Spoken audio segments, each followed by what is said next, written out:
அந்த குழந்தைங்க கொடுக்குற உணவு வந்து அவங்களோட ஹார்மோன்ஸை மாற்றுது. அதனால் சீக்கிரமாக அவங்க வந்து வயசுக்கு வராங்க. அப்போ இது நாளை பின்ன பார்த்தீங்கன்னா குழந்தைங்க அவங்க ஆல்ரெடி லேட்டாக கல்யாணம் பண்ணுறோம். ஸோ அப்போ அந்த ஒவேரியன் ரிசர்வ் மாறும். அதனால் அவங்களுக்கு குழந்தையின்மை வரலாம்.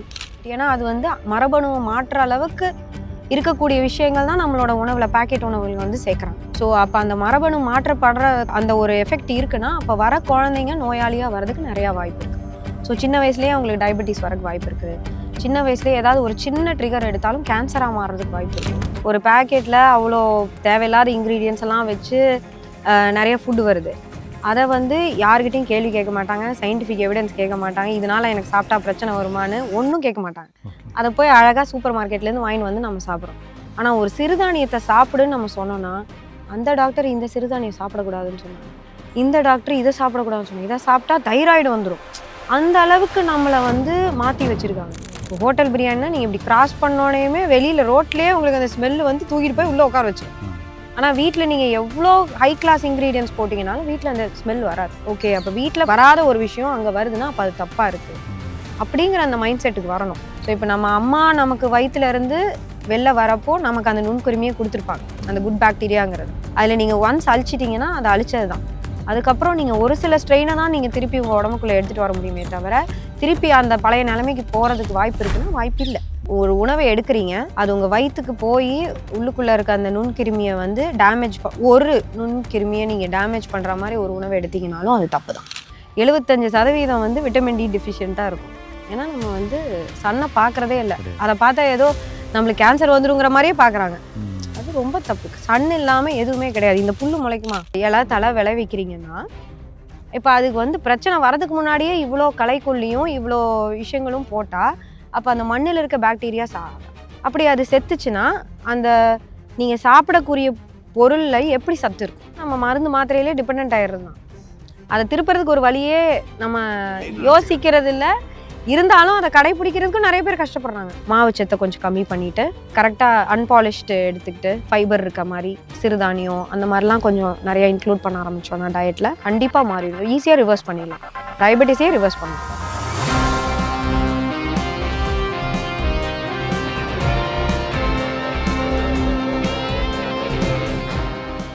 அனைவருக்கும் வணக்கம்.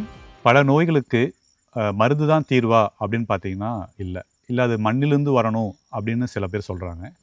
இப்படி பல கேள்விகளுக்கு மிக எளிமையாக ரொம்ப ஆழமாக தன்னோட அனுபவத்தை நம்ம ஈஷா மண்காப்பும் சேனலுக்கு பகிர்ந்துக்க இருக்காங்க திருமதி டாக்டர் ரம்யா ஞானசம்பந்தன் அவர்களை அன்போடு வரவேற்கிறோம். வணக்கம் மேம்.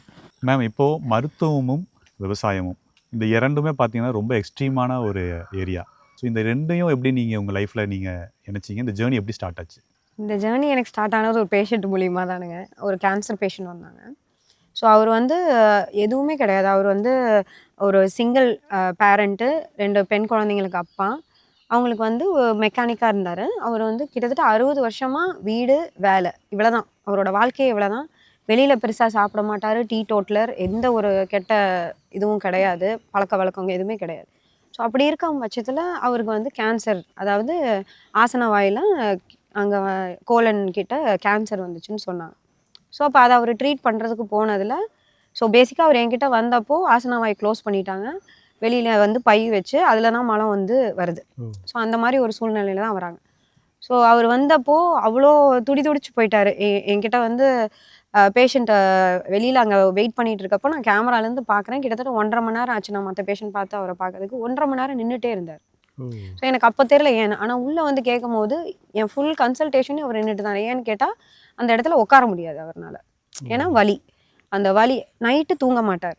அந்த வலி தான் அவருக்கு வந்து உட்கார முடியாது, படுக்க முடியாது, எதுவுமே பண்ண முடியாது. அது கொஞ்சம் சர்ஜரி பண்ணுறப்போ ஏதோ ஒரு நர்வ் ஹிட் ஆகிருக்கு. ஸோ அதனால் இந்த கேன்சர்னால இவ்வளோ பாதிப்புகள் அந்த மனுஷனுக்கு இருக்குது. அப்போ நான் அவரோட ஹிஸ்ட்ரிலாம் கேட்கும் போது இவருக்கு எதுக்காக கேன்சர் வந்திருக்கணும்னு யோசிக்க ஆரம்பித்தேன். என்ன காரணம்? அப்போ யோசித்து பார்த்ததுல தான் எனக்கு ஸ்ட்ரைக் ஆச்சு. அப்போது ஏதோ ஒரு பெரிய ஒரு விஷயத்த நம்ம விட்டுட்ருக்கோம். நம்ம ஜஸ்ட்டு வெளியில் இருக்க வெறும் ஸ்மோக்கிங்கு, ஆல்கஹால் மட்டும்தான் நம்ம வந்து ஒரு பாசிபிள் கார்சினோஜனாக பார்க்குறோம், புற்றுநோய் உருவாக்குறத. இப்போ ஏதோ ஒன்று நம்ம அன்றாட வேலைகள்லையும் நம்மளோட வாழ்வியலுமே நிறைய தப்பு இருக்குங்கிறத நான் புரிஞ்சுக்க ஆரம்பித்தேன். ஸோ அதில் ஆரம்பிச்சது தான் வந்து இந்த உணவை பார்க்கணும் அப்படின்னா அப்புறம் அதில் நிறைய ரிசர்ச் பண்ணவும் ஓகே இப்படிங்கிற விஷயங்கள்லாம் இருக்குது, இதனால கூட நமக்கு புற்றுநோய் வர்றதுக்கு வாய்ப்பு இருக்குங்கிறது புரிஞ்சுது. ஹோமியோபதி அலோபதி ரெண்டையும் நீங்கள் வந்து ஒரு இன்டிகிரேட் பண்ணியிருக்கீங்க. ஸோ அதுவே எங்களுக்கு புதுசாக இருக்குது. அதோட இயற்கை விவசாயத்தையும் சேர்த்துருக்கீங்க. நீங்கள் இது எப்படி வந்து ஒரு ஆஸ் எ டாக்டராக நீங்கள் வந்து உங்கள் பேஷண்ட்டுக்கு நீங்கள் கொண்டு போயிட்டுருக்கீங்க?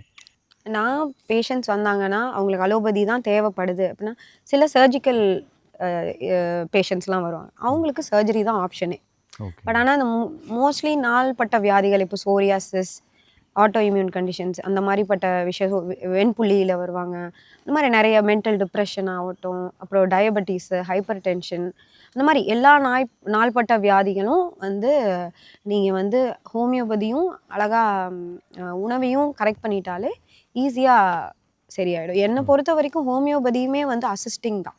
ஓகே, நீங்கள் அதை க்யூர் பண்ணணும், அது ஹெல்ப் பண்ணும். இப்போ நான் ஒரு மெடிசன் கொடுக்குறேன்னா, இப்போ நீங்கள் சுகர் கண்ட்ரோல் ஆகுதுன்னா கண்ட்ரோல் ஆகும். ஆனால் அது ஒன்ஸ் வந்து உங்களுக்கு கண்ட்ரோல், இப்போ நான் மெடிசன் எடுத்துட்டேன்னா திருப்பி அந்த பேஷண்ட் அந்த நிலைமைக்கு போகக்கூடாது, மாத்திரை போடுற நிலைமைக்கு போகக்கூடாது. ஸோ அப்போ அங்கே கண்ட்ரோலுக்கு என்ன தேவைப்படுது, நம்ம லைஃப் ஸ்டைல் மாடிஃபிகேஷனும் டயட்டும் தான் தேவைப்படுது. அப்போ எது க்யூர் பண்ணுது பேஷண்ட்டை? உணவும் வாழ்க்கை முறை, உணவு தான். ஸோ அதனால் உணவு தான் அதை காசும் பண்ணுது. அப்போ அதை காசு பண்ணுறது நம்ம மாத்திரை வரைக்கும் அது மாறாது. ஸோ நம்ம சும்மா ஒரு மெட்ஃபார்மின் மாத்திரை போட்டுட்டு நான் சக்கரை நாளையும் ஒரு பேப்பரில் ஃபாஸ்டிங் போஸ்ட் பிராண்டியல் பார்த்துட்டு நான் எனக்கு சக்கரை நோயெல்லாம் பரவாயில்ல அப்படின்னு சொல்கிறது இட்ஸ் நாட் ரைட். உங்களுக்கு உள்ளுக்குள்ளே ஒரு பிரச்சனை இருக்குது, உங்கள் உடம்புல பிரச்சனை இருக்கனால தான் உங்களோட அமிலம் எல்லாமே வந்து மாறி மாறி காட்டுது, உங்களுக்கு சுகர் ரைஸ் ஆகுது, இதெல்லாம் உங்களோட பேராமீட்டர்ஸ் நீங்கள் பேப்பரில் பார்க்குறீங்கன்னா உள்ள பிரச்சனை இருக்குதுன்னு அர்த்தம். நான் சும்மா ஒரு மருந்து போட்டுட்டு இது கண்ட்ரோலில் இருக்குது அப்படின்னு சொல்கிறது தீர்வு கிடையாது. அதை பார்க்காம விட்டு நம்ம ரொம்ப வருஷமாக அதை மெடிசன் போட்டு மெடிசனோட சைடு எஃபெக்ட்டும் வரும். நீங்கள் ஆல்ரெடி உள்ளுக்குள்ளே அடக்கி வச்சிருக்கிறதும் ஒரு பக்கம் பிரச்சனையாகும். அப்போ இன்னமும் நோயாளியாக தான் ஆகுமே தவிர நீங்கள் அதுலேருந்து கியூர் ஆகலைன்னு தான் அர்த்தம். இப்போது நல்ல உணவு இருக்குது, நஞ்சில்லாத உணவு நம்ம உற்பத்தி பண்ணிட்டோம்.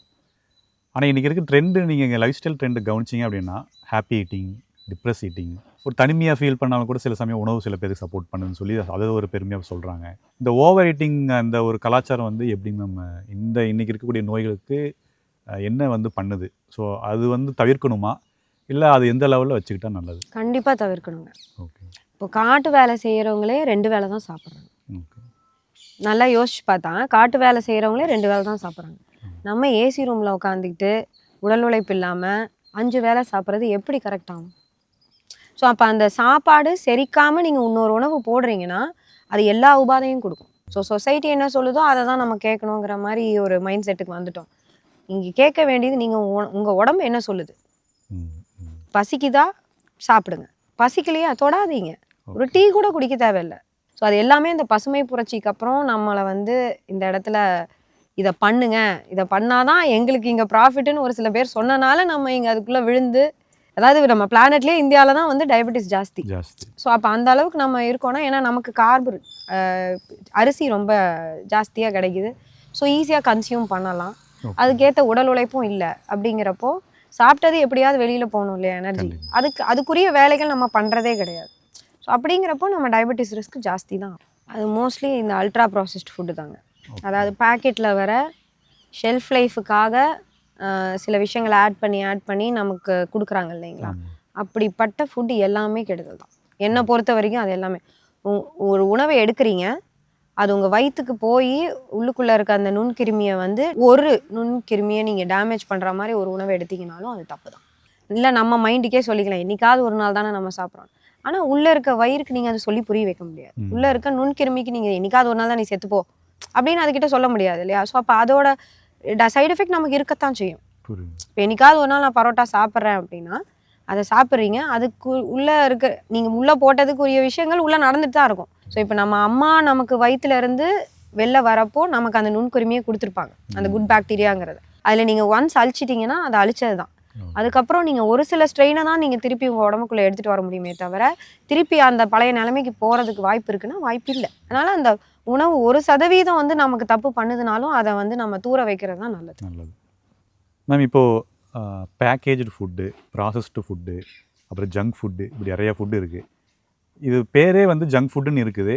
அந்த ஜங்க்குங்கிறது குப்பைன்னு தெரியுது. மக்களுக்கும் வந்து பார்த்தீங்கன்னா ஜங்க் ஃபுட்டு அப்படிங்கிறத சொல்லிக்கிறாங்க, ஆனால் அது ஜங்க்குங்கிறத கூட அவங்களால வந்து அந்த ஐடென்டிஃபை பண்ண முடியல.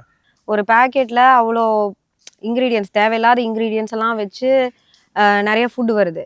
அதை வந்து யார்கிட்டையும் கேள்வி கேட்க மாட்டாங்க, சயின்டிஃபிக் எவிடன்ஸ் கேட்க மாட்டாங்க, இதனால எனக்கு சாப்பிட்டா பிரச்சனை வருமானு ஒன்றும் கேட்க மாட்டாங்க.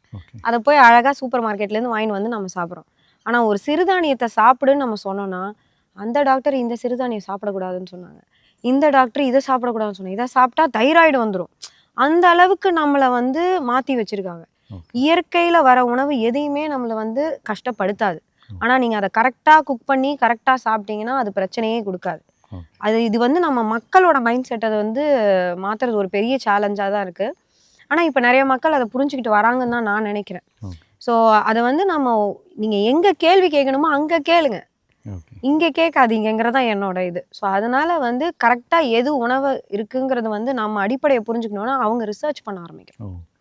சும்மா டிவியில் வருது, இதில் வருது, இவங்க அட்வர்டைஸ்மெண்ட் பண்ணுறாங்க, அப்போ இது கரெக்டாக தான் இருக்கும், இல்லாட்டி யார் இவ்வளோ தைரியமாக போடுவா? இங்கே எல்லாமே தைரியமாக தான் நடக்குது. அப்போது நம்ம பொழைக்கணும்னா நம்ம வந்து புத்திசாலித்தனமாக இருந்தால் தான் முடியும். சர்ச் பண்ணி எவ்வளவோ சர்ச் பண்ணுறோம்.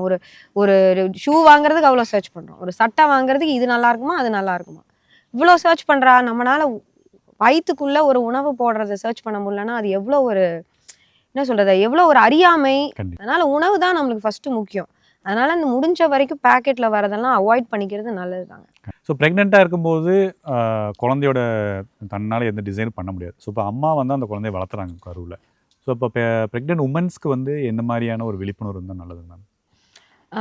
இது ப்ரெக்னென்ட்டு ஆனதுக்கு அப்புறம் மட்டும் கிடையாதுங்க. ஒரு குழந்தை பிறக்குதுன்னா அந்த அந்த குழந்தை ஃபார்ம் ஆகுதுன்னா இதில் அப்பாவோடதும் இருக்குது அம்மாவோடதும் இருக்குது. அம்மா மட்டும் நல்லது சாப்பிட்டா அந்த குழந்தைக்கு போய் சேருங்க. அப்பா வந்து இங்கே சரக்கு அடிச்சுட்டு இல்லை வந்து ஸ்மோக் பண்ணிக்கிட்டு இருந்தாங்கன்னா அவங்களோட டிஎன்ஏவும் அந்த குழந்தைக்கு வந்து வரும். அதனால் அப்பா அம்மா 2 பேருமே வந்து நல்ல உணவை எடுக்கணும். அட்லீஸ்ட் ஒரு வருஷத்துக்கு கொஞ்சம் இந்த மாதிரி ஜங்க் ஃபுட்லாம் ஸ்டாப் பண்ணிட்டு, ஏன்னா அது வந்து மரபணுவை மாற்ற அளவுக்கு இருக்கக்கூடிய விஷயங்கள் தான் நம்மளோட உணவில் பேக்கெட் உணவுகள் வந்து சேர்க்குறாங்க. ஸோ அப்போ அந்த மரபணு மாற்றப்படுற அந்த ஒரு எஃபெக்ட் இருக்குன்னா அப்போ வர குழந்தைங்க நோயாளியாக வர்றதுக்கு நிறையா வாய்ப்பு இருக்குது. ஸோ சின்ன வயசுலேயே அவங்களுக்கு டயபெட்டிஸ் வரக்கு வாய்ப்பு இருக்குது. சின்ன வயசுலேயே ஏதாவது ஒரு சின்ன ட்ரிகர் எடுத்தாலும் கேன்சராக மாறுறதுக்கு வாய்ப்பு இருக்குது. ஸோ இந்த மாதிரிப்பட்ட விஷயங்கள்லாம் நம்ம வந்து ரிலேட் பண்ணுறதில்ல. சாப்பிட்டாங்க ஒரு வேளை இப்போ தான் இது குழந்தைங்க ஏதோ சாப்பிட்டனால வந்துருச்சு, அப்படி கிடையாது. இது வந்து குழந்தை ஃபார்ம் ஆகிறதுலேருந்து இருக்குது. இன்றைக்கி இருக்கக்கூடிய பெரும்பான்மையான மக்கள் பார்த்திங்க அப்படின்னா தங்களுடைய படிப்புகளுக்கும் வேலைகளுக்கும் வந்து அவங்க நிறைய ஹோட்டல்ஸை டிபெண்ட் பண்ணியிருக்காங்க. அப்போ ஹோட்டல்ஸை டிபெண்ட் பண்ணி இருக்கும்போது அந்த ஹோட்டல் ரன் பண்ணுறவங்களுக்கு அது ஒரு பிஸ்னஸ், அது ஒரு வணிகமாக இருக்குது. அதே சமயம் அந்த உணவு தரமானதாக கஸ்டமருக்கு கொடுக்கணும் அப்படின்னா அவங்களுக்குள்ள என்ன மாதிரியான ஒரு உணர்வு இருந்துட்டால் இந்த சமுதாயத்துக்கு அவங்களோட பங்களிப்பு நல்லாயிருக்கும்? ஹோட்டலில் இருக்க பிரியாணிக்கும் வீட்டில் இருக்கிற பிரியாணிக்கும் என்ன வித்தியாசம் இருக்குது? இப்போ ஹோட்டல் பிரியாணினா நீங்கள் இப்படி கிராஸ் பண்ணோடையுமே வெளியில் ரோட்லேயே உங்களுக்கு அந்த ஸ்மெல்லு வந்து தூக்கிட்டு போய் உள்ளே உட்கார வச்சிரும். ஆனால் வீட்டில் நீங்கள் எவ்வளோ ஹை கிளாஸ் இன்க்ரீடியன்ஸ் போட்டிங்கனாலும் வீட்டில் அந்த ஸ்மெல் வராது. அப்போது வீட்டில் அப்போ அந்த டேஸ்ட் வரலை, அப்போது நம்ம ஹோட்டலுக்கு போகிறோம் அப்படின்னா நம்ம அதில் டிஃப்ரென்ஷியேட் பண்ணணும், நமக்கு தெரியணும். ஓகே, அப்போ வீட்டில் வராத ஒரு விஷயம் அங்கே வருதுன்னா அப்போ அது தப்பாக இருக்குது அப்படிங்கிற அந்த மைண்ட் செட்டுக்கு வரணும். அதே போல் அங்கே ஹோட்டலில் போய் நார்மலாக இருந்தாலும் சாப்பாடு நல்லதாக இருந்தால் சாப்பிட்ற மனப்பான்மை நமக்கு வரணும். என்ன ரொம்ப டேஸ்டாலே அப்படிங்கிற ஒரு மைண்ட் செட் வந்து மக்களுக்கு வர வர ஹோட்டலில் அவங்க வந்து அதை அட்வான்டேஜாக எடுத்துக்கிறாங்க. அண்ட் அதை சில பேர் அதை பண்ணியே ஆகணுங்கிற சூழ்நிலைக்கும் தள்ளப்படுறாங்க.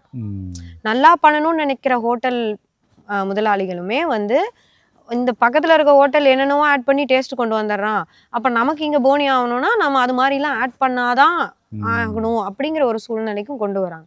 ஸோ இதில் நம்ம மக்களுக்கு இருக்க ஒரு ரெஸ்பான்சிபிலிட்டி இருக்குது. இது ஹெல்த் ப்ரியாரிட்டியாக வச்சுக்கணும் அப்படின்னா எனக்குள்ளே என்ன பண்புகள் நான் வளர்த்திக்கணும், என்ன ஆட்டிடியூட் என்கிட்ட இருக்கணும்? ஃபஸ்ட்டு நம்ம உடம்பு சொல்கிறத கேட்கணும். டெய்லியும் அட்லீஸ்ட் கொஞ்சம் நேரமாவது உடல் உழைப்பு தரணும். இப்போ இந்த ஐடிலேயே உட்காந்து வேலை செய்கிறாங்க, இல்லை பேங்க்கில் உட்காந்துட்டே இருக்காங்க அப்படின்னா அந்த 4 செவுரு மட்டுமே நம்ம பார்க்கக்கூடாது. அது ஒரு மேஜர் டிப்ரெஷனுக்கு காரணம். இப்போ ஒரு ஹவுஸ் ஒய்ஃபே இருக்காங்கனாலும் குழந்தைங்கள கிளப்பி விட்டுட்டு அந்த வீட்டுக்குள்ளேயே இருக்கிறது அது தப்பு. கொஞ்சம் வெளியில் போகணும், அந்த ஒரு நேச்சர் கூட இப்போ போகிறது, இல்லை ஒரு பிளான்ட் பண்ணுற கார்டனிங் பண்ண ஏதோ ஒன்று அவங்களுக்கு பிடிச்ச அந்த 24 மணி நேரத்தில் அந்த 1 மணி நேரம் அவங்களுக்காக சந்தோஷம் கொடுக்கறத வந்து செலவிச்சாங்கனாவே பாதி ஸ்ட்ரெஸ்ஸு கம்மியாகும். ஆனால் இப்போ நிறைய பேர் நான் பார்க்குறேன், எல்லாம் நல்லா வேலை செஞ்சுட்டு 6 மாதத்துக்கு ஒரு தடவை நான் வெளியூருக்கு ட்ரிப்பு போயிட்டு வரேன். அதுவும் கடன் வாங்கி போயிட்டு வருவாங்க. ஓகே. அடுத்த 6 மாதத்துக்கு அந்த கடனுக்காக உழைச்சாகணும். ஸோ அப்போ நீங்கள் உடம்பெல்லாம் அங்கே பார்க்க முடியாது. ஸோ ஸ்ட்ரெஸ்ஸாக தான் இருக்கும். அதனால் அதை டெய்லியும் வந்து நம்ம அதை டேக்கிள் பண்ண தெரிஞ்சுக்கணும். அந்த பேலன்ஸ் கொடுக்கணும். ஒர்க் லைஃப் பேலன்ஸை கொடுத்துட்டோன்னாவே ஆட்டோமேட்டிக்காக அது வந்து நல்ல உணவு, நல்ல தூக்கம், அதே போல் வெயிலில் கொஞ்சம் நேரம் நிற்கிறது, கொஞ்சம் இந்த சன்லைட்டை பார்க்குறது ரொம்ப ரொம்ப இம்பார்ட்டண்ட். ஆனால் இங்கே 75% வந்து விட்டமின் டி டெஃபிஷியண்ட்டாக இருக்கும். ஏன்னா நம்ம வந்து சன்னை பார்க்குறதே இல்லை. அதை பார்த்தா ஏதோ நம்மளுக்கு கேன்சர் வந்துருங்கிற மாதிரியே பார்க்குறாங்க. அது ரொம்ப தப்பு. சன் இல்லாமல் எதுவுமே கிடையாது. இந்த புல் முளைக்குமா சன் இல்லாமல்? கிடையாது. அப்போ நம்ம இவ்வளோ அணுக்கள் இருக்க நம்ம அந்த சன் ரொம்ப ரொம்ப முக்கியம். அதுதான் நம்மளோட மேஜர் ஹீலிங் எனர்ஜியே. இப்போ நீங்கள் வந்து மேம் உங்களுடைய வீடியோஸ்லாம் நாங்கள் பார்க்குறோம். உணவை பற்றியும் நீங்கள் விழிப்புணர்வு கொடுக்குறீங்க. அந்த உணவை எப்படி எடுத்துக்கணுங்கிறத விழிப்புணர்வு கொடுக்குறீங்க. அந்த உணவை எப்படி சமைக்கணும், நம்ம எந்த மாதிரியான முறையிலலாம் சமைச்சிட்டு இருக்கிறோம், இப்படி எல்லாம் பல ஆங்கிளில் நீங்கள் சொல்லியிருக்கீங்க. இவ்வளோ அளவுக்கு நம்ம வந்து தீவிரமாக பார்க்குற அளவுக்கு மக்களுக்கு பொறுமை இருக்கா? எந்தெந்த விஷயங்களில் அட்லீஸ்ட் மினிமமாக அவங்க ஒரு கிச்சனை டிசைன் பண்ணிட்டா நல்லது? இல்லைங்க, மினிமமே இதில் கிடையாது. என்ன கேட்டிங்கன்னா இதில் மினிமம் கிடையாது. இதுக்கு தான் நீங்கள் ஃபஸ்ட்டு யோசிக்கணும்.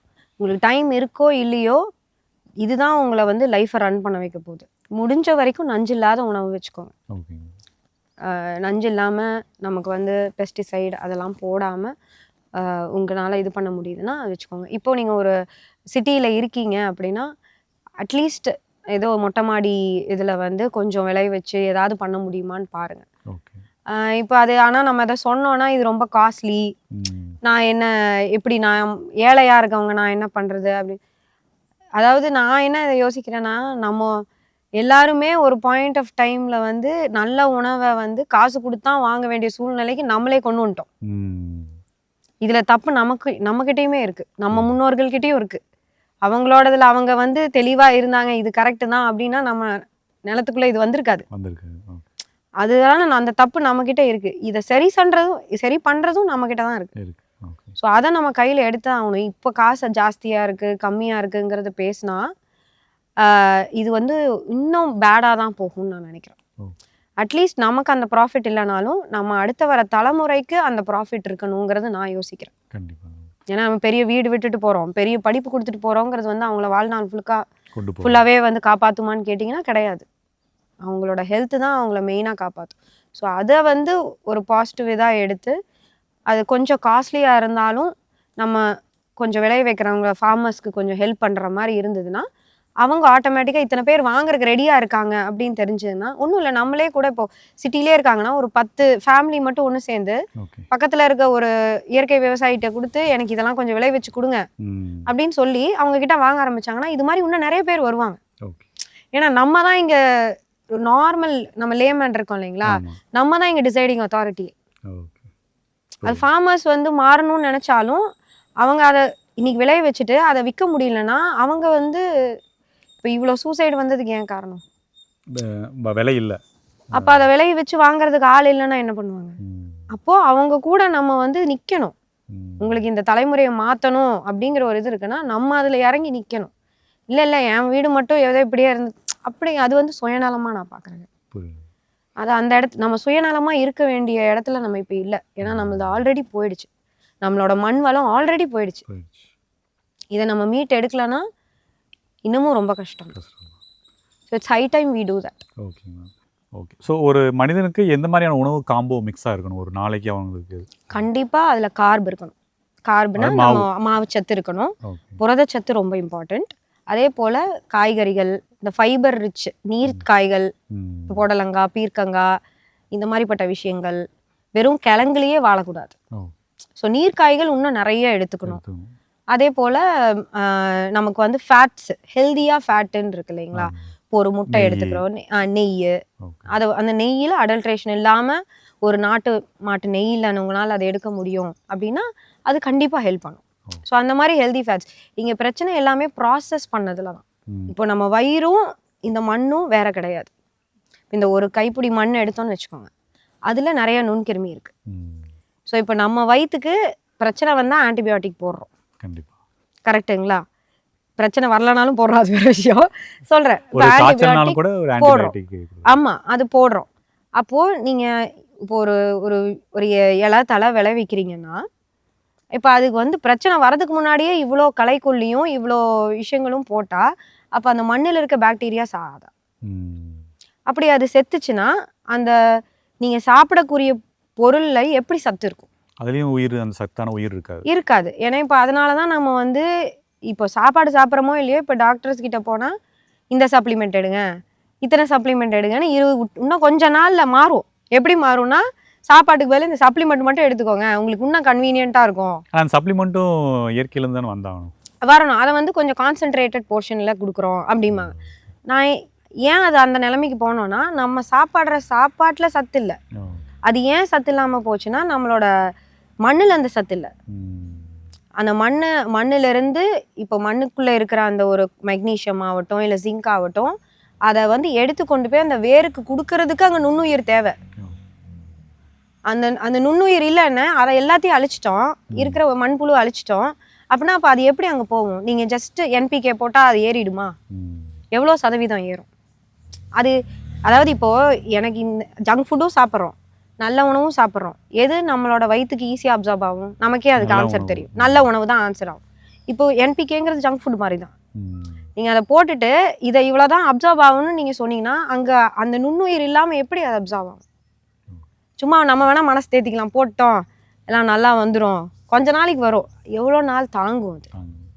இப்போ அது ஆல்ரெடி அந்த டிப்ளீஷன் இதில் தான் இருக்கும் நம்ம.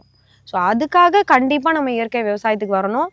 நாளை பின்ன இப்படி சப்ளிமெண்ட்டாக சாப்பிட்ற ஒரு நிலைமை வந்துடக்கூடாதுங்கிறதுக்காக இது ஒரு முக்கியமான தீர்வாக நான் இதை பார்க்குறேன். இதுக்கு வர வர தான் ஆட்டோமேட்டிக்காக நம்மளோட சத்து மாறும்.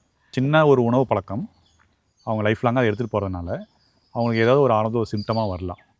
அந்த சிம்டம் எப்படி வந்து வளர்ந்து ஒரு மீள முடியாத ஒரு நோயாக மாறுது? இப்போது என்கிட்ட குழந்தைங்க கூட்டிகிட்டு வராங்க இல்லைங்களா, ஸோ அவங்கெல்லாம் வந்துட்டு சின்ன வயசுலேயே இந்த மாதிரி பிஸ்கெட்டு, ஸ்கூலுக்கு லஞ்சுக்கு பிஸ்கெட் கொடுத்து அனுப்புகிறாங்க, இப்போ காலைல வெறும் பால் மட்டும் கொடுத்து அனுப்புகிறாங்க.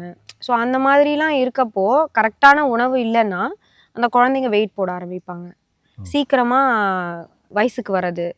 முன்னாடி நமக்கு வந்து 15, 16 நார்மலாக இருந்தது, 16, 14 அந்த மாதிரி நார்மலாக இருந்தது. இப்போ குழந்தைங்க நான் இப்போ ஹிஸ்ட்ரி குழந்தைங்க கிட்ட கேட்கணும்னா 7 வயசு குழந்தைங்க கிட்ட கேட்க வேண்டியதாக இருக்குது, வயசுக்கு வந்துட்டாங்களா அப்படின்னு. இது வந்து it's not right, it's not normal. அதை வந்து அந்த குழந்தைங்க கொடுக்குற உணவு வந்து அவங்களோட ஹார்மோன்ஸை மாற்றுது, அதனால சீக்கிரமாக அவங்க வந்து வயசுக்கு வராங்க. அப்போ இது நாளை பின்ன பார்த்தீங்கன்னா குழந்தைங்க அவங்க ஆல்ரெடி லேட்டாக கல்யாணம் பண்ணுறோம், ஸோ அப்போ அந்த ஒவேரியன் ரிசர்வ் மாறும், அதனால் அவங்களுக்கு குழந்தையின்மை வரலாம். அதே போல் இது இன்னும் கொஞ்ச நாள் இப்படியே இந்த குழந்தைங்க இந்த மாதிரி ஹார்மோனல் இம்பேலன்ஸில் இருக்காங்க, இன்சுலின் ரெசிஸ்டன்ஸ் ஜாஸ்தி ஆகுது, சுகர் ஏறிக்கிட்டே இருக்குது அப்படின்னா 20, 30 வயசுலேயே அந்த குழந்தைங்க சுகர் வரும். சரி மாத்திரை போட்டுக்கலான்னா அது நிற்காது. நீங்கள் 50 வயசில் போடுற மாத்திரையும் 30 வயசில் போடுற மாத்திரையும் ஒன்றா கிடையாது. அப்போது இன்னும் ஏகப்பட்ட நோய்கள் ஜாஸ்தி ஆகிடும், லைக் க்ரானிக் டிசீசஸ் எல்லாமே ஜாஸ்தியாகும். நம்ம ஆல்ரெடி இப்போ அந்த எபிடமிக்கில் தான் இருக்கோம். ஸோ இன்னும் இது வேர்ஸ் ஆச்சுன்னா நம்ம அதை வர்ணிக்கவே முடியாது, அந்த மாதிரி ஒரு பேட் எஃபெக்டாக தான் வரும். ஸோ உணவுனால இன்னைக்கு ஜென்ரேஷன் ஃபேஸ் பண்ணக்கூடிய டிசீசஸ் எல்லாம் எந்தெந்த டிசீஸ்? ஃபஸ்ட்டு டயபெட்டிஸ் தாங்க. ஃபஸ்ட்டு ரொம்ப ஃபேட்டி லிவர்னு சொல்கிறாங்களே, இப்போ எல்லாத்தையும் கேட்டிங்கன்னா ஃபேட்டி லிவர் வந்து ரொம்ப நார்மல்னு நினைக்கிறாங்க. ஃபேட்டி லிவர் அப்புறம் இந்த கான்ஸ்டிபேஷன், மோஷன் போக முடியாமல் இருக்கிறது தான் ஃபஸ்ட்டு மெயின் சைனே. உங்கள் உடம்பு சரியா இல்லை அதை அப்படின்றதுக்கு வந்து அதாவது அது வந்து ஃபேட்டி லிவர் வந்துருச்சுன்னா அடுத்தது சுகர், பிபி எல்லாம் வந்துடும். ஓகே, ஃபேட்டி லிவர்னா அது ஃபேட்டி லிவர்னா உங்களுக்கு வந்து கொழுப்பு, அதாவது அது எல்லாமே அந்த ஆர்கன்ஸை ஃபுல்லாக சுற்றி இதாகிடும். இது லிவரை வந்து சுற்றி நமக்கு இதாக ஸ்கேனில் தெரியும். ஓகே, ஸோ அதில் கிரேட் 1, கிரேட் 2 இப்போ நீங்கள் ரொம்ப ரேண்டமாக எடுத்துகிட்டு இப்போ ஏகப்பட்ட டைம் டீ குடிக்கிறாங்க இல்லைங்களா, வெள்ளை சக்கரை போட்டு, இந்த மாதிரிலாம் ரொம்ப பேஷண்ட்ஸ் பார்த்தீங்கன்னா ரொம்ப ரேண்டமாக எல்லாத்துக்கும் ஃபேட்டி லிவர் இருக்குது. கேட்டால் அது ஒன்றும் இல்லைன்னு சொல்லிட்டாங்க அப்படின்னு சொல்கிறாங்க, ஆனால் அது அப்படி கிடையாது. அதை நீங்கள் வந்து ரிவர்ஸ் பண்ணணும். ரிவர்ஸ் பண்ணலன்னா கூடிய சீக்கிரம் நீங்கள் you will end up in hypertensive state or diabetes state. So அதனால் முடிஞ்ச வரைக்கும் அந்த மாதிரிப்பட்ட விஷயங்கள்லாம் நம்ம கான்ஷியஸாக அதை ஓகே இது ஒரு இது சொல்லியிருக்கு, அப்போ நம்ம வந்து அதை மாற்றிக்கணும். மாவுச்சத்தை கொஞ்சம் கம்மி பண்ணிவிட்டு கரெக்டாக அன்பாலிஷ்டு எடுத்துக்கிட்டு ஃபைபர் இருக்க மாதிரி சிறுதானியம் அந்த மாதிரிலாம் கொஞ்சம் நிறையா இன்க்ளூட் பண்ண ஆரம்பித்தோன்னா டயட்டில் கண்டிப்பாக மாறிடும். ஈஸியாக ரிவர்ஸ் பண்ணிடலாம், டயபெட்டிஸே ரிவர்ஸ் பண்ணலாம். இப்போ எங்கே போனாலும் குரோனிக் டிசார்டர் இல்லை அந்த ஆட்டோ இம்யூன் டிசீஸுங்கிறாங்க, அது அந்த பேரே வந்து ஆட்டோ இம்யூன் இதெல்லாம் வந்து மக்களுக்கு வந்து பார்த்திங்கன்னா அது ஒரு கேட்சி வேர்டாக இருக்கலாம். பட் ஆனால் அது வந்து பெருசாக அவங்கள புரிஞ்சுக்கிற தன்மையில் இல்லை. ஸோ இது வந்து புரிகிற மாதிரி அப்படின்னா எது எப்படிங்க மேம்? என்ன நோய்? ஆட்டோ இம்யூன் டிசார்டர்னா நம்மளோட நோய் எதிர்ப்பு திறன் நமக்கு ஆப்போசிட்டாக வேலை செய்யறதுங்க. ஓ, நம்மகிட்ட இருக்கிற நோய் எதிர்ப்பு சக்தியை நம்மளோட அணுக்களை கொல்ல ஆரம்பிச்சிடும். அது எதனால பண்ணுதுங்க? அது பேசிக்காக நம்மளோட அந்த நோய் எதிர்ப்பு திறன் வந்து ஒரு பேலன்ஸில் இருக்கணுங்க. அது ரொம்ப ஒரு பக்கமாக அலர்ஜி கொண்டு வரும். ரொம்ப ரொம்ப ஜாஸ்தி வேலை செய்யுதுன்னா அலர்ஜின்னு சொல்லுவாங்க. அதனால தான் இந்த அடுக்கு தும்பல் போடுறது, தலை தண்ணி ஊற்றினா சளி பிடிக்கிறது, இனிப்பு சாப்பிட்டா இல்லை புளிப்பா சாப்பிட்டா சளி பிடி, இந்த மாதிரிப்பட்ட விஷயங்கள் அலர்ஜி. அதையே நம்ம ரொம்ப ஓவராக விட்டு இல்லை பார்க்காம விட்டு அது பரவாயில்லன்னு விட்டோம்னா ஒரு சில பேர்த்துக்கு அது ஆட்டோ இம்யூன் டிசீஸாக மாறும். ஸோ அப்போ தான் வந்து அது இவ்வளோ நாள் நான் சொல்லி நீ கேட்கல, இப்போ நான் உன்னையவே இது பண்ணுறேன் அப்படிங்கிற மாதிரி ஒரு ஆப்போசிட் ஸ்டேட் எடுத்து அதை வந்து கொல்ல ஆரம்பிக்கிறது. ஸோ இப்படி இருக்கவங்க மோஸ்ட்லி இந்த அலர்ஜி இருக்கவங்க நிறைய பேர் இந்த ஆட்டோ இம்யூனாக மாறுறதை நான் பார்த்துருக்கேன். ஒரு சில பேர்த்துக்கு ஸ்ட்ரெயிட்டாகவே ரொம்ப மைண்ட் ஸ்ட்ரெஸ்ஃபுல்லாக இருக்காங்க, வாழ்வியல் ரொம்ப பேடாக இருக்குது, அவங்களோட லைஃப் ஸ்டைல் ஸ்டேட்டு அதெல்லாம் இருந்ததுன்னா ஆட்டோ இம்யூனாக ஸ்ட்ரெயிட்டாகவே ஆட்டோ இம்யூன் மாறதுக்கு வாய்ப்பு. அதில் தான் இந்த வெண்புள்ளி, சோரியாசிஸ், அது ஸ்கின்ல வந்துச்சுன்னா அந்த மாதிரி லைக்கன் பிளானஸ் அந்த மாதிரி பேர் சொல்லுவாங்க. அதுவே உள்ளுக்குள்ள உறுப்புகளுக்கு வர ஆரம்பிக்குது, அதாவது ஆர்கன்ஸுக்கு வர ஆரம்பிக்குது அப்படின்னா அது ஒன்றும் ஆர்த்ரைட்டிஸ் வருது, ருமட்டாய்டு ஆர்த்ரைட்டிஸ். ஸோ அது ஒரு இடத்துல இருக்கிற செல்ஸை அட்டாக் பண்ணி எங்கெங்கே அட்டாக் பண்ணுதோ அதுக்கேற்ற மாதிரி நாங்கள் டயக்னோசிஸ் கொடுப்போம். ஆனால் அடிப்படை என்னவோ ஒன்று தான். உங்கள் நோய் எதிர்ப்பு திறன் நீங்கள் கரெக்டாக அந்த நோய் எதிர்ப்பு திறனை வந்து வேற மாதிரி வேலை செய்யறதுக்குரிய மெயின் காரணம் இந்த ஜங்க் ஃபுட். ஓகே. டயபெட்டிக்லாம் நிறைய பேருக்கு வந்து விரல் அந்த மாதிரி கட் பண்ணி எடுக்கிறது, சில பேருக்கு வந்து இரிட்டேஷன் இருக்கும். அது ஏன்னா நம்ம மருந்து மாத்திரையிலே டிபெண்ட் ஆயிடுறது தான். அதை திருப்புறதுக்கு ஒரு வழியே நம்ம யோசிக்கிறது இல்லை, இருந்தாலும் அதை கடைபிடிக்கிறதுக்கும் நிறைய பேர் கஷ்டப்படுறாங்க. எனக்கு ரொம்ப ஈஸியாக இருக்கு இல்லைங்க, இப்போ சக்கரை எனக்கு இப்படி இருக்கு, ஆனால் நான் வெள்ளை சக்கரை சாப்பிட்டுக்கிட்டு மாத்திரை போட்டுக்கிட்டா எனக்கு இங்கே வந்து எனக்கு பேராமீட்டர் கரெக்டாக தான் வரும் அப்படின்னா ஃபாஸ்டிங்கு போஸ்ட் பிராண்டியெல்லாம் கரெக்டாக இருக்குன்னு நம்ம சொல்லிக்கிறது நம்மளை ஏமாற்றிக்கிற மாதிரி. அதுதான் உண்மை. இங்கே நான் இப்படி போய் பக்கத்தில் சமோசா பஜ்ஜி சாப்பிடுவேன், அது கரெக்டாக மாத்திரை நான் எக்ஸ்ட்ரா 2 போட்டுக்கிட்டேன்னா யாரை ஏமாத்துறீங்க? நம்மளை தான் ஏமாற்றிக்கிட்டு இருக்கோம். ஸோ அந்த மாத்திரை வந்து அது வந்து ஒரு மாஸ்க்கு தான், உள்ளுக்குள்ளே இருக்க பிரச்சனை இருந்துக்கிட்டே தான் இருக்குது. ஸோ அப்போ பிரச்சனை இருந்ததுன்னா அப்போ ஆட்டோமேட்டிக்காக கால் நரம்பு வந்து நமக்கு அந்த நீங்கள் சொல்கிற மாதிரி சம்டைம்ஸ் சில பேர்த்துக்கு சென்சேஷனே இருக்காது. அப்போ ஏதாவது முள் குத்துறப்போ கால் வந்து புண்ணு வந்தாலும் தெரியாது, அப்புறம் அது க்யூர் ஆகிறது கொஞ்சம் கஷ்டமாகும், அப்புறம் ஆம்புடேட் பண்ணி எடுக்கிற வேண்டிய சூழ்நிலை. ஸோ இது எல்லாமே நம்ம அதை வந்து கான்ஷியஸாக இதை திருப்பிக்கலாம், நம்ம உணவு முறையை மாற்றிக்கிட்டோம் அப்படின்னா இதை கண்டிப்பாக ரிவர்ஸ் பண்ணிக்கலாங்கிற ஒரு ஐடியா அவேர்னஸ் வந்தாவே ஆட்டோமேட்டிக்காக. ஆனால் இன்றைக்கி வந்து நிறைய விதமான உணவுகள் இருக்குது. அது வந்து ஒரு கொண்டாட்டங்களுக்கு சாப்பிட்லாம், இல்லை தேவைக்கு சாப்பிட்லாம், இல்லை ஒரு ஒரு ஒரு ஜாலிக்காக கூட சாப்பிட்லாம். ஆனால் நோய் வளர்ந்துட்டு தான் இருக்குது. ஆனால் அதுக்குன்னு கேட்டால் நீங்கள் இப்படிலாம் சொன்னீங்கன்னா நாங்கள் எப்படி ஜாலியாக இருக்கிறது, எங்களுக்கு இதிலலாம் ஒரு என்டர்டைன்மெண்ட் இருக்குது, நாங்கள் ஃப்ரெண்ட்ஸோடு சேர்ந்து ஒரு கெட் டுகெதர் போகிறோம் அப்படின்னா நாங்கள் எல்லாம் சாப்பிட்றோம் அப்படின்னு சொல்கிறாங்க. ஸோ இப்படி ஒரு மைண்ட் செட்டில் தான் இன்றைக்கி இருக்கிறோம். இப்போ நீங்கள் இந்த கருத்துக்கள் சொல்லும்போது சில பேருக்கு வந்து பிடிக்கலாம், இல்லை பிடிக்காமையும் போகலாம். ஆனால் உண்மையும் இதுதான். ஆமாம். ஸோ இதில் வந்து அவங்க புரிஞ்சுக்க வேண்டிய விஷயம் அப்படின்னா நீங்கள் எது சொல்லுவீங்க மேம்? இப்போ நான் சொல்கிறது புரியாமல் இருக்கலாம், பட் அவங்களுக்கு ஃப்யூச்சரில் இதை யார் பார்க்குறாங்களோ அவங்க ஒரு நோய்வாய்ப்பட்டு போனாங்கன்னா இதோட புரிதல் தானாக வந்துடும். ஏன்னா நான் அப்படி தான் பேஷண்ட்ஸை நான் பார்க்குறேன். ஸோ இது வந்து நம்ம ஒரு பப்ளிக் ஃபோரமில் இப்படி நம்ம சொல்கிறதுனால ஒரு சில பேர் நார்மலாகவும் இருப்பாங்க இல்லைங்களா, ஸோ அதனால் அவங்களுக்கு அதோட கஷ்டங்கள் தெரியாது. ஸோ அப்போ இதெல்லாம் வந்து ரொம்ப ஓவர் எக்ஸாஜரேட் பண்ணி பேசுகிறாங்க அப்படிங்கிற மாதிரி தான் இருக்கும். பட் ஆனால் இப்போ நம்மளே நல்லா யோசிச்சு பாருங்கள், நம்ம எங்கேயோ இருந்த கேன்சர் நம்ம ஃபர்ஸ்ட் சர்க்கிளுக்கு வந்துருச்சு. இதை நம்ம இப்படியும் விட்டோன்னா அடுத்தது நம்ம தான். ஸோ அது கேன்சர் வந்து டயபெட்டிக் மாதிரி நார்மல் ஆயிரும். இப்போ நார்மல் ஆயிடுச்சு இல்லை?